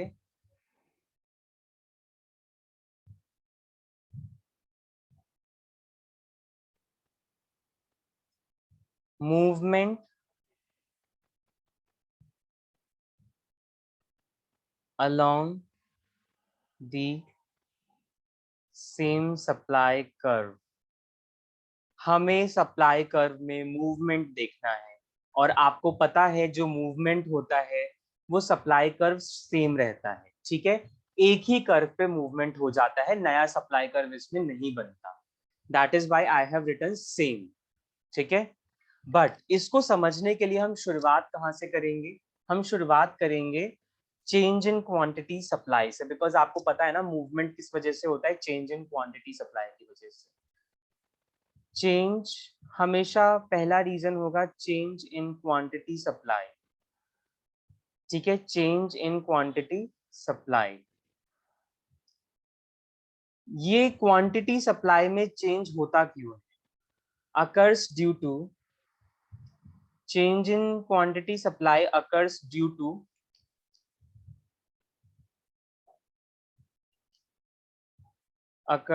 to change in own price, change in own price of a commodity। जब एक कमोडिटी की खुद की प्राइसेस में जब हम चेंज कर दें तो हमारा चेंज इन क्वांटिटी सप्लाई होता है, ठीक है। इसकी वजह से ये क्या होता है, लीड्स टू, ये क्या करता है, movement along the same supply curve। इसकी वजह से मूवमेंट हो जाती है सप्लाई कर्व। अगर हम कमोडिटी के खुद के प्राइसेस को बदल दें तो उसको हम बोलते हैं चेंज इन क्वांटिटी सप्लाई। और चेंज इन क्वांटिटी सप्लाई जो है वो मूवमेंट लेके आता है सप्लाई कर्व में। अब ये मूवमेंट दो टाइप की हो सकती है, या तो अपवर्ड या तो डाउनवर्ड। ये मूवमेंट दो तरीके की होती हैं, ईदर अपवर्ड, नॉर्मल सी बात है ना बेटा, मूवमेंट ऊपर जाओगे या नीचे आओगे, और डाउनवर्ड्स, कहीं और तो भाग नहीं जाओगे, है ना। ईदर अपवर्ड्स और डाउनवर्ड्स। अपवर्ड मूवमेंट जो है इसी को हम बोलते हैं also known as expansion in supply, expansion in supply. अगर मूवमेंट अपवर्ड हो रही है, ठीक है, तो इसका मतलब सप्लाई बढ़ रहा है, क्वांटिटी सप्लाई बढ़ रहा है, ओके। एक्सपेंशन इन सप्लाई ही बोल सकते हैं हम उसको। Also known as contraction in supply, also known as contraction in supply. पर जब सप्लाई डाउनवर्ड मूवमेंट दिखाए तो इसका मतलब क्या है, आपका कॉन्ट्रैक्शन हो रहा है सप्लाई में, आपकी सप्लाई कम हो रही है। ठीक है, ये चार्ट ध्यान रखोगे, कभी भी कंफ्यूजन नहीं होगा in the movement and in the shift. आप कर्व को ऑब्जर्व कर सकते हो, मैं एक कर्व बना देता हूँ यहाँ पे, दिखाऊंगा कैसे मूवमेंट अपवर्ड होगी, कैसे डाउनवर्ड होगी, और देखेंगे कैसे सप्लाई बढ़ रही है in the case of upward movement, and देखेंगे कैसे सप्लाई कम हो रही है in case of downward movement. तो बेटा जैसे देखो, ये हमारा एक सप्लाई कर्व है, ऐसा ही होता है सप्लाई कर्व अपवर्ड मूवमेंट वाला। ठीक है, अपवर्ड मूवमेंट होगा कब, जब हम प्राइसेस को चेंज कर रहे हैं। ठीक है, तो अपवर्ड मूवमेंट मतलब, वैसे नॉर्मली देख सकते हो अपवर्ड मूवमेंट क्या है। सपोज करो ये तुम्हारा प्राइस था, ये तुम्हारी क्वांटिटी सप्लाई थी, अब तुम सप्लाई कर्व में अपवर्ड जाना चाहते हो, मतलब पहले तुम इस पॉइंट पे थे, अब तुम इस पॉइंट पे आना चाहते हो, थोड़ा सा ऊपर और आना चाहते हो, तो उसके लिए तुम्हें क्या करना पड़ेगा, प्राइसेस को बढ़ाने पड़ेंगे, तभी तो बढ़ोगे आगे। ठीक है, तभी तो आगे बढ़ोगे। तुम इस पॉइंट पे आ चुके हो। ठीक है, पहले तुम इस ए पॉइंट पे थे, अब तुम बी पॉइंट पे आ गए हो। तो ए पॉइंट से बी पॉइंट पे आने के लिए तुमने क्या देखा, तुम्हें प्राइसेस को बढ़ाना पड़ेगा, पी से P1 करना पड़ेगा, तभी जाके तुम आगे बढ़ सकते हो क्यू से Q1 पे, क्यू से Q1 पे। और अपवर्ड मूवमेंट का मतलब क्या है, एक्सपेंशन इन सप्लाई। वो तो हम देख ही रहे हैं कि जब हम ऊपर की ओर जा रहे हैं तो सप्लाई बढ़ रही है। क्यों, क्योंकि प्राइसेस बढ़ चुके हैं। ठीक है, तो इसमें क्या हो रहा है, अपवर्ड मूवमेंट में सप्लाई बढ़ रही है, इसीलिए हम उसको एक्सपेंशन इन सप्लाई बोलते हैं। और सप्लाई इसलिए बढ़ रही है क्योंकि प्राइसेस बढ़ाए गए, क्योंकि ऊपर जाने के लिए प्राइस को बढ़ाना पड़ेगा बेटा, तभी क्वांटिटी ज्यादा बेचोगे। ठीक है, उसी तरीके से इसमें देखो,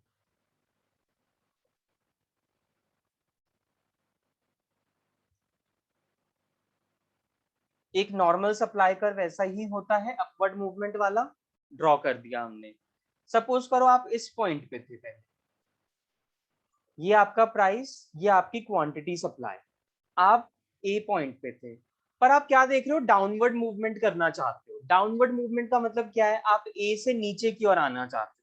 तो सपोज करो आप इस पॉइंट पे आना चाहते हो, अगर आप इस पॉइंट पे आना चाहते हो तो नॉर्मल सी बात है, आपको प्राइसेस कम करने पड़ेंगे, और अगर आप प्राइसेस कम करोगे तो क्वांटिटी सप्लाई कम हो जाएगी, और आप अपने आप ही नीचे आ जाओगे। ठीक है, तो लो, मैंने प्राइसेस कम कर दिए, उसकी वजह से क्वांटिटी सप्लाई भी कम हो गई।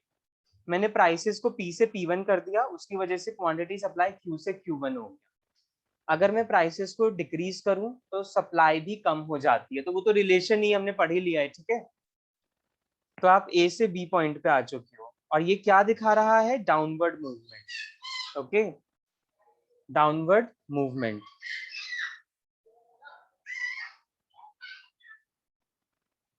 यस, तो this is clear that change in quantity supply occurs due to change in the price of own commodity। और जब खुद के प्राइसेस में चेंजेस होते हैं तो सप्लाई कर्व जो है वो मूवमेंट लेता है, मूव करता है, पर रहता सेम है। आप देख सकते हो एक ही सप्लाई कर्व है, कोई नई सप्लाई कर्व नहीं आई है। जो ये मूवमेंट हो रहा है ये सिंगल सप्लाई कर्व पे हो रहा है। ठीक है, तो इसीलिए मैंने लिखा है movement along the same supply curve.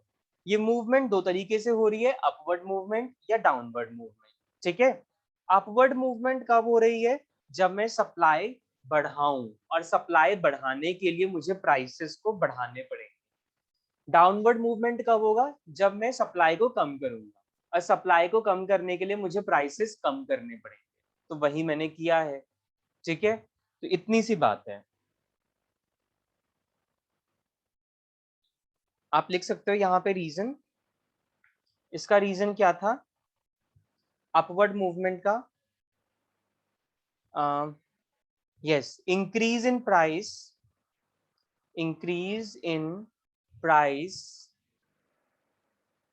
will will lead to upward movement in supply, upward movement in supply। Prices के बढ़ने की वजह से क्या होता है कि अपवर्ड मूवमेंट होता है। रीजन तो देख ही लिया, इसका भी लिख लो।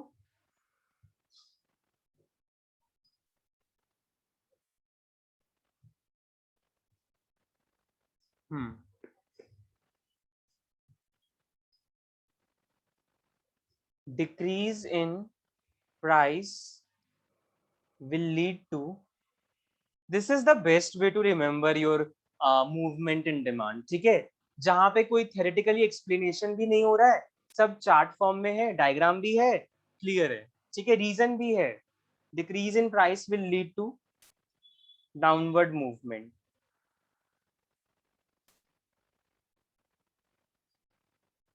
In supply.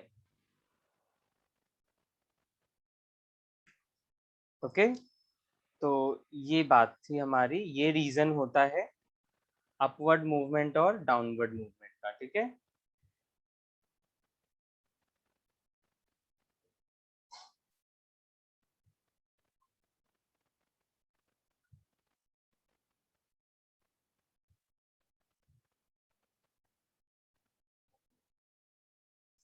Yes, clear. जब आप अपनी कमोडिटी की प्राइसेस में चेंजेस करेंगे, अगर आप उसको बढ़ाएंगे सप्लाई बढ़ेगी, आप कम करेंगे सप्लाई कम हो जाएगी, पर कहलाएगा वो क्या, change in quantity supply, not change in supply. ठीक है, चेंज इन क्वांटिटी सप्लाई की वजह से मूवमेंट होता है, चेंज इन सप्लाई की वजह से तो आपका शिफ्ट होगा। ठीक है, तो इसको नोट कर लो, आगे बढ़ जाते हैं, शिफ्ट भी देख लेते हैं और खत्म होगा फिर ये topic, theory of supply. Elasticity हम नेक्स्ट क्लास में ही कर पाएंगे, इलास्टिसिटी ऑफ सप्लाई, और उसके क्वेश्चंस नेक्स्ट क्लास में स्टार्ट हो पाएंगे। आगे बढ़ते हैं। ओ,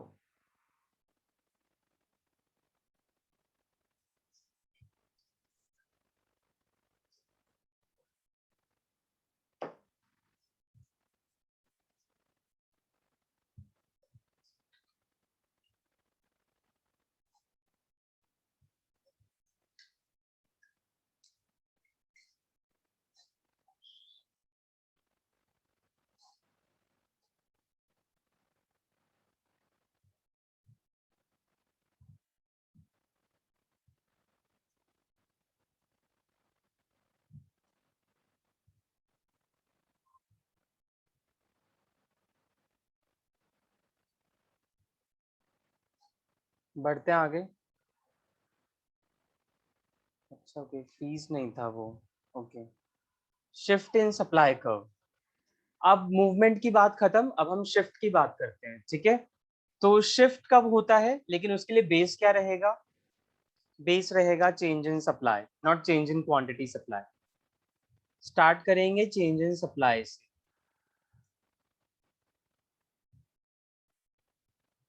ये चेंज इन सप्लाई जो है ये क्यों होता है, occurs due to, occurs due to change in other factors, change in other factors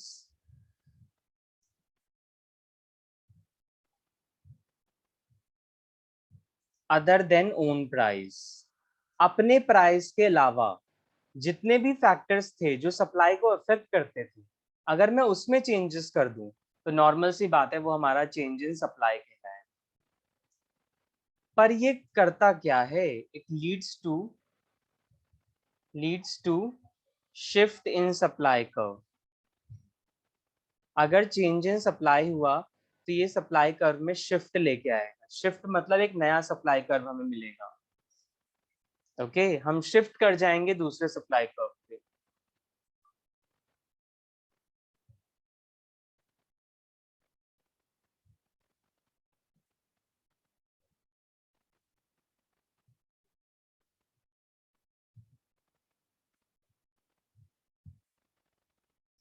okay, ये जो सप्लाई कर्व में शिफ्ट है ये दो तरीके से शिफ्ट होता है, या तो राइटवर्ड या तो लेफ्टवर्ड। इधर राइटवर्ड शिफ्ट, इधर राइटवर्ड शिफ्ट और लेफ्टवर्ड शिफ्ट। या तो आप राइटवर्ड हो या तो आप लेफ्टवर्ड हो, ठीक है।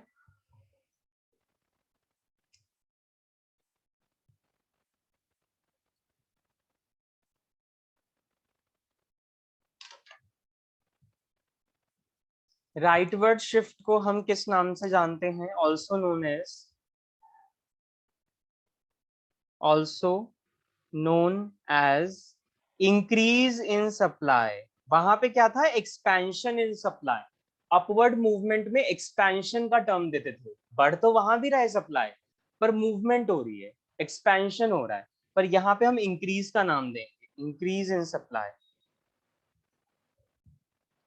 और लेफ्टवर्ड शिफ्ट का हम नाम देंगे also known as decrease in supply, also known as decrease in supply. Got it? तो इतनी बात याद रखनी है कि राइटवर्ड शिफ्ट से क्या होता है? सप्लाई बढ़ता है, और लेफ्टवर्ड शिफ्ट में सप्लाई कम हो जाता है। ठीक है, डायग्राम देखते हैं।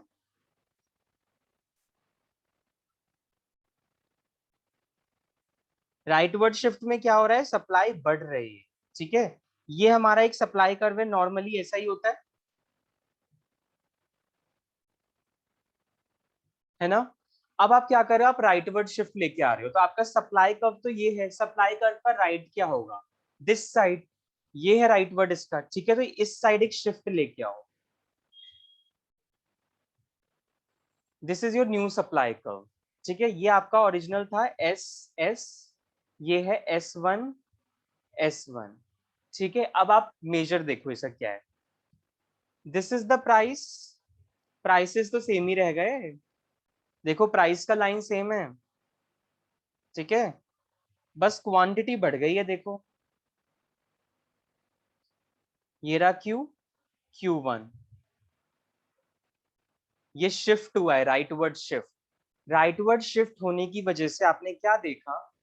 आपने ये देखा कि एक नया सप्लाई कर्व मिला। प्राइस तो सेम ही है, देखो प्राइस एक ही है, कोई नया P1 तो नहीं मिला आपको, ठीक है। बट आपको नया Q1 जरूर मिला है, क्योंकि आप थोड़ा सा आगे आ चुके हो, ठीक है। आगे आ चुके हो तो आपकी क्वांटिटी बढ़ गई है। तो जब हम प्राइस को कांस्टेंट रखते हैं और दूसरे फैक्टर्स में चेंजेस होने की वजह से मेरा क्वांटिटी बढ़ जाए, उसे हम बोलते हैं rightward shift in supply curve, which is change in supply, ठीक है। ये वाला केस देखते हैं।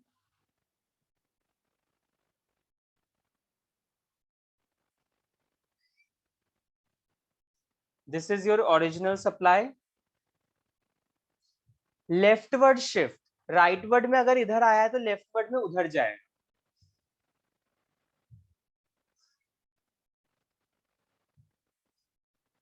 राइट। लेफ्ट में चले गए ना हम अपने बाएं और, ठीक है। तो अब देखो, पहले थे आप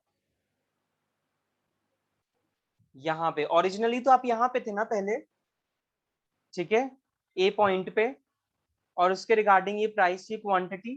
पर आपने सप्लाई को लेफ्टवर्ड शिफ्ट कर दिया, उससे क्या हुआ है? आप पीछे की ओर आ गए हो, इस पॉइंट पे आ गए हो, ए से बी पे, ठीक है। तो उसकी वजह से क्या हुआ? जो क्वांटिटी है ना, ये आपकी कम हो गई। आप पीछे की ओर आ गए, पहले आप ज्यादा बेच रहे थे, अब आप कम बेच रहे हो। क्यों? क्योंकि प्राइसेस सेम है, बट कुछ ऐसे फैक्टर्स होते हैं जिसकी वजह से जो हमारी गिवन कमोडिटी की सप्लाई है वो कम हो जाती है, ठीक है। रीजन तो हमने देख ही लिया था क्या था। Got it? तो इस तरीके से आपका राइटवर्ड और लेफ्टवर्ड शिफ्ट होता है। Got it? राइटवर्ड शिफ्ट मतलब increase in demand, and leftward shift मतलब डिक्रीज इन, सॉरी डिमांड नहीं, सप्लाई। क्लियर है तो थम्स अप देंगे सब। आगे रीजंस की ओर बढ़ते हैं। इसमें रीजन ज्यादा हो जाते हैं बेटा, क्योंकि फैक्टर्स तो एक ही नहीं थे ना, अदर फैक्टर्स बहुत सारे थे। वहां तो सिर्फ अकेला था प्राइस, इसीलिए हमने प्राइस का पढ़ा, ठीक है। यहाँ पे फैक्टर्स बहुत सारे हैं। चलो ठीक है, तो फिर क्लियर है तो फिर हम आगे बढ़ सकते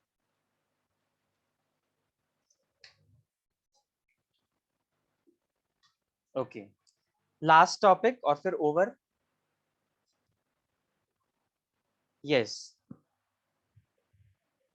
reasons for rightward shift, reasons for rightward shift,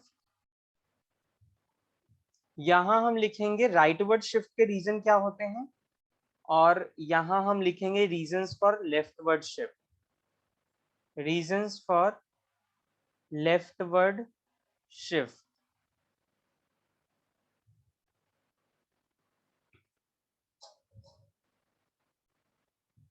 मैं आप लोगों से पूछना चाहूंगा, मैं फैक्टर्स बताता हूं, इंक्रीज और डिक्रीज आप बताएं। जो प्राइस के अलावा हमारा दूसरा फैक्टर था वो था price of other goods, price of other goods. तो बेटा अगर मैं अपनी सप्लाई कर्व बढ़ाना चाहता हूं तो मुझे अदर गुड्स के प्राइसेस क्या करने चाहिए राइटवर्ड शिफ्ट के लिए?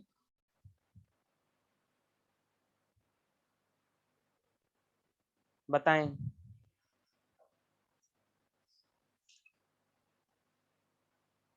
राइटवर्ड शिफ्ट के लिए, अपनी सप्लाई बढ़ाने के लिए, अपनी सप्लाई में राइटवर्ड शिफ्ट लाने के लिए मुझे अदर गुड्स के प्राइसेस को क्या करना चाहिए, बढ़ाना चाहिए या कम करना चाहिए?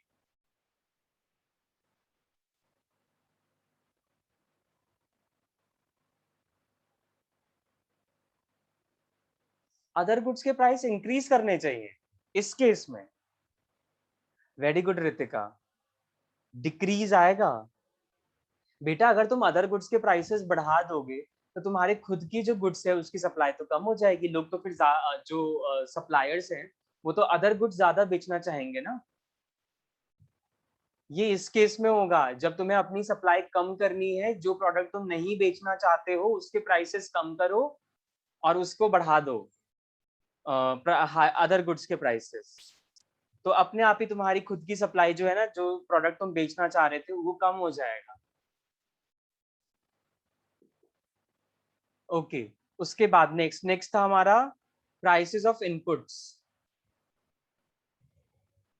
अगर मुझे अपनी सप्लाई बढ़ानी है तो मुझे इनपुट्स के प्राइसेस बढ़ाने चाहिए या कम करने चाहिए? सोच के देखो, तुम्हें अपनी सप्लाई बढ़ानी है तो जिस सामान से तुम्हारा प्रोडक्ट बनता है उसके प्राइसेस हम कम रखें या ज्यादा रखें?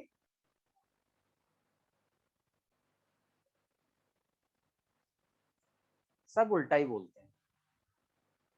ठीक है अमन, कृतिका ठीक है, राधा ऑपोजिट बोलते हो आप। Very good, maximum is saying decrease, नहीं इंक्रीज नहीं होगा, डिक्रीज। अगर मैंने तुम्हारा इनपुट्स के प्राइस बढ़ा दिए, कॉस्ट ऑफ प्रोडक्शन बढ़ जाएगी, प्रॉफिटेबिलिटी मार्जिन कम हो जाएगा, प्रॉफिटेबिलिटी मार्जिन कम हो जाएगा तो फिर मैं सेल क्यों करना चाहूंगा, मैं तो सेल करना ही नहीं चाहूंगा। तो तुम्हें अगर अपनी सप्लाई बढ़ानी है तो तुम्हें अपनी इनपुट्स के प्राइसेस कम करने चाहिए, इनपुट्स के प्राइसेस कम होंगे, कॉस्ट ऑफ प्रोडक्शन कम आएगी, कॉस्ट ऑफ प्रोडक्शन कम आएगी, प्रॉफिट मार्जिन ज्यादा बचेगा, प्रॉफिट मार्जिन ज्यादा बचेगा तो फिर तुम सप्लाई भी ज्यादा करोगे। ठीक है, now in this case if you want कि तुम्हारी सप्लाई कम हो जाए तो फिर और नॉर्मल सी बात है, अपनी इनपुट्स के प्राइसेस बढ़ा दो, increase in prices of inputs. Next था हमारा स्टेट ऑफ टेक्नोलॉजी। अपनी सप्लाई बढ़ाने के लिए मुझे नई टेक्नोलॉजी का यूज करना चाहिए या पुरानी टेक्नोलॉजी का यूज करना चाहिए जिससे मेरी सप्लाई बढ़े? Very good, updated technology, modern technology, latest technology, very good. तो if you want to make your supply curve shift rightward तो use modern technology, modern technology, use of modern technology, first second third. और इसमें क्या होगा, use of outdated technology, पुरानी technology use कर सकते हैं, use of outdated technology. Okay, next था हमारा government policy which means taxes और सब्सिडी। बेटा अगर मुझे अपने वो करने हैं, सप्लाई बढ़ाने हैं, तो टैक्सेस को क्या करना चाहिए? टैक्सेस बढ़ाने चाहिए या कम करने चाहिए सप्लाई बढ़ाने के लिए? Very good. टैक्सेस कम लगाओगे, टैक्सेस कम लगाओगे तो फिर जो कॉस्ट ऑफ प्रोडक्शन है वो भी कम आएगी, पैसे बचेंगे प्रॉफिट के लिए ज्यादा, तो फिर तुम ज्यादा सप्लाई तभी कर पाओगे जब तुम टैक्सेस कम करो। नॉर्मल सी बात है, एक कमोडिटी पे जब तुम्हें टैक्स ज्यादा लगाया जाता है तो एक प्रोड्यूसर का प्रॉफिट मार्जिन कम बचता है ना फिर उसमें से, क्योंकि गवर्नमेंट ही उसमें से ज्यादा वसूल कर रही है उसका in the form of taxes, तो उसका प्रॉफिट तो कम रह जाएगा, फिर वो सप्लाई क्यों करे ज्यादा। और इसमें क्या होगा? Increase in taxes. अगर तुम टैक्सेस बढ़ाते हो तुम्हारा कॉस्ट ऑफ प्रोडक्शन बढ़ जाएगा, तुम्हारा प्रॉफिट मार्जिन कम हो जाएगा, तुम सप्लाई कम कर दो। ठीक है, उसके बाद आता है हमारा नेक्स्ट हमारा, हाँ, number of firms, number of firms in the market, number of firms in market. क्या करें भाई सप्लाई बढ़ाने के लिए नंबर ऑफ फर्म्स का?